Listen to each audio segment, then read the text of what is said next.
আমার কাছে কেন যেন বিএনপি থেকে বারবার বলা হয় যে প্রতারণার দলিল হচ্ছে জুলাই সনদ। রাজাকার শব্দটাকে আমরা খারাপ করে ফেলেছিলাম। তো এই জন্য রাজাকার ছিল না আমি বলবো না, কিন্তু ব্যাপারটা হচ্ছে এটিএম আজহার সাহেব কিন্তু আপনার এই আমাদের অ্যাপ্লাইড ডিভিশন, যেটা একবার নিরপেক্ষ অ্যাপ্লাইড ডিভিশন বলে, যে অ্যাপ্লাইড ডিভিশনের মাধ্যমে এই সরকার এখন ক্ষমতায় আছে 106 এর মাধ্যমে, সে অ্যাপ্লাইড ডিভিশন কিন্তু মাস মিসক্যারেজ অফ জাস্টিস বলেছেন, মানে বিচারের নামে সবচেয়ে অবিচার কথা বলেছেন। আপনি জানেন 1972 সালে যে কোলাবরেটর অ্যাক্টটা হয়েছে, দালাল আইন হয়েছিল, সে দালাল আইনে প্রায় আপনার 276টি আপনার এই 276 জনকে সাজা দেওয়া হয়েছিল, এবং এই প্রায় আপনার 3000 মামলা হয়েছিল, আপনার 33,000 আসামি করা হয়েছিল। সেখানে বর্তমানে জামাতে যারা আছে তাদের মধ্যে একজনও ছিল না। হ্যাঁ, এবং এই যে যাদেরকে ফাঁসি দেওয়া হয়েছে তাদেরও একজনও ছিল না সেই মামলায়।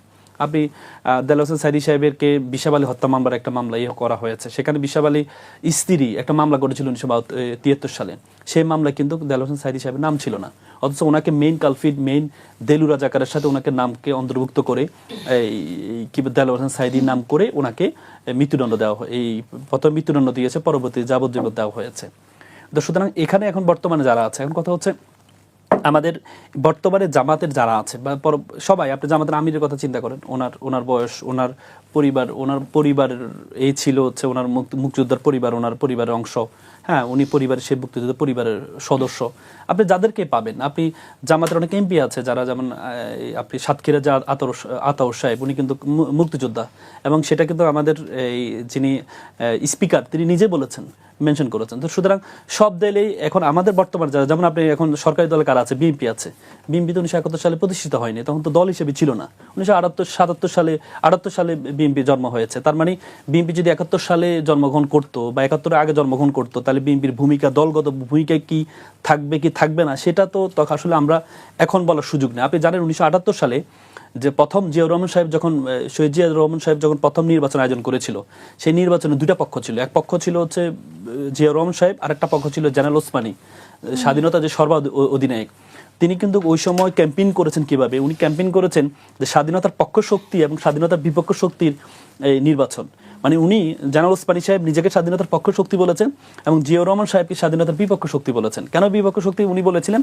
কারণ আপনি জানেন তখন ওই জিয়াউর রহমান সাহেবের বিএনপিতে যে যারা অংশগ্রহণ করেছে অনেকেই বড় বড় রাজাকার ছিলেন। আপনি আজিজুর রহমান সাহেবের নাম জানেন। আপনি 1971 সালে একটা মালেক মন্ত্রিসভা হয়েছিল, আব্দুল মালেক মন্ত্রিসভা। সেই আব্দুল মালেক মন্ত্রিসভার 2 জন সদস্য মন্ত্রী জিয়াউর রহমান সাহেবের মানে বিএনপিতে জয়েন করেছিলেন।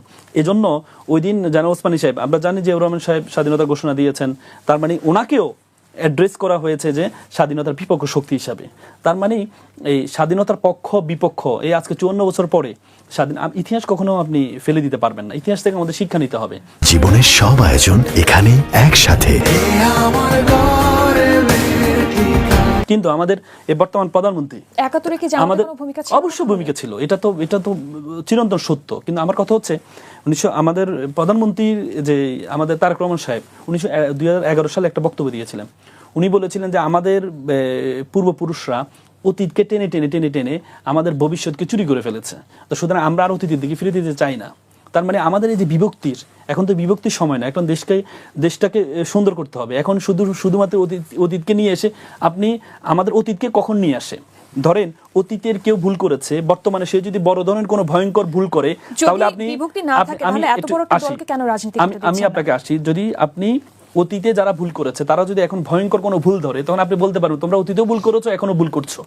কিন্তু অতীতে কেউ ভুল করেছে, এখন বর্তমানে সে ভালো কাজ করছে, কিন্তু এরপরেও আপনি তাকে ব্লেম দিচ্ছেন অতীতের কথা টেনে টেনে, যাতে সে ভালো কাজ না করতে পারে, তাহলে সেটা তো হয় না। এটা হলে আমরা দেশ আবার তো বিভক্তির দিকে চলে যাবে। তো সুতরাং এখন এই যে এই রিসেন্টলি সংসদে আমাদের বাংলাদেশের তো এখন সবচেয়ে বড় সমস্যা এটা না যে আপনি কাউকে রাজাকারের বাচ্চা, আপনি দেখেন শেখ হাসিনা পতন হয়েছে কিন্তু রাজাকারের বাচ্চার কথাটা বলে, যে রাজাকার বলে 17-18 বছর শুধু রাজাকার।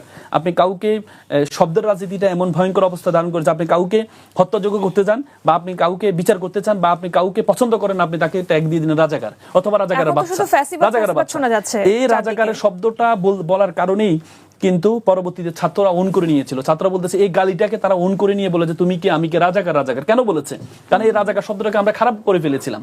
তো এই জন্য রাজাকার ছিল না আমি বলবো না, কিন্তু ব্যাপারটা হচ্ছে এখন বাংলাদেশের সংসদে যেমন আপনি দেখেছেন কয়েকদিনে যে উত্তপ, যে রাজাকারের বাচ্চা এ বাচ্চা, কিন্তু বাংলাদেশে এখন বাংলাদেশে শোনা যাচ্ছে ফ্যাসিবাদ। এই শব্দটা তো নতুন করে এসেছে। ফ্যাসিবাদের বিষয়টা হচ্ছে আমাদের ফ্যাসিবাদ তো সিস্টেমে ফ্যাসিবাদ হয়। আমাদের শেখ হাসিনা কিন্তু 17-18 বছর ক্ষমতা ছিল কিন্তু সংবিধানকে দেখায় শেখ হাসিনা কিন্তু সংবিধানের বাইরে কোনো কিছু করে না, সব কিছু সংবিধানের মধ্যে থেকেই করেছে।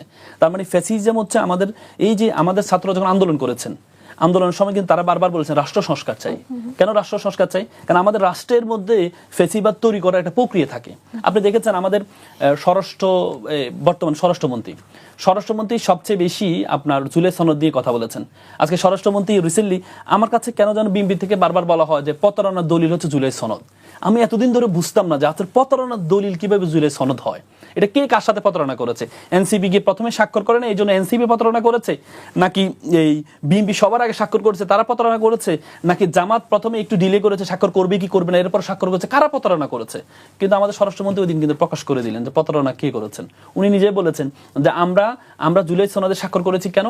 আমরা জানি যদি জুলাই সনদে স্বাক্ষর না করি তাহলে হচ্ছে নির্বাচনটা ডিলে হবে।